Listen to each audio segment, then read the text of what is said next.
கள்ளக்குறிச்சி மாவட்டம் கல்வராயன் மலைப்பகுதியில் பெய்து வரும் கனமழையால் மணலாற்றில் திடீர் வெள்ளப்பெருக்கு ஏற்பட்டுள்ளது. அங்குள்ள தரைப்பாலத்தில் வெள்ளம் ஆர்ப்பரிக்கும் நிலையில் வெள்ளத்தில் இருவர் மீட்கப்பட்டனர். இதுகுறித்தான கூடுதல் தகவல்களுடன் இணைக்கிறார் எமது செய்தியாளர் பொன்னுசாமி. வணக்கம் பொன்னுசாமி. தற்பொழுது தரைப்பாலம் மூழ்கியிருக்கிறது. பொதுமக்களுக்கு என்ன மாதிரியான அறிவுறுத்தல்கள் விடப்பட்டிருக்கிறது? விவரங்களை சொல்லுங்க. வணக்கம் பிரபாவதி. பெங்கல் புயல் காரணமாக தமிழகத்தின் பல பகுதிகளிலும் மழை பெய்து வருகிறது. கடுமையான வெள்ளப்பெருக்கு ஏற்பட்டுள்ளது. அதனைத் தொடர்ந்து கள்ளக்குறிச்சி மாவட்டம் கல்வராயன் மலைப்பகுதியில் அதிக அளவில் மழை பெய்ததன் காரணமாக தற்போது வெள்ளப்பெருக்கு ஏற்பட்டுள்ளது. அதுபோல மணலாற்று கள்ளக்குறிச்சி கல்வராயன் மலையில் உள்ள மணலாற்றில் அதிகமான வெள்ளப்பெருக்கு ஏற்பட்டுள்ளது. இதில் 2 பேர் வெள்ளத்தில் சிக்கினர். அவர்களை பொதுமக்கள் மீட்டுள்ளனர்.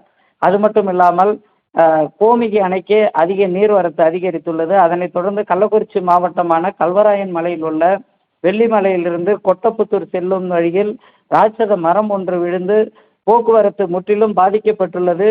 மேலும் பொதுமக்கள் யாரும் வெள்ளம் பாதிக்கக்கூடிய பகுதிகளில் தங்க வேண்டாம், அதாவது அதிக அளவில் தண்ணீர் தேங்கும் பகுதிகளில் குடியிருக்க வேண்டாம் என கள்ளக்குறிச்சி மாவட்ட நிர்வாகத்தின் சார்பில் எச்சரிக்கை விடப்பட்டுள்ளது. பிரபாவதி,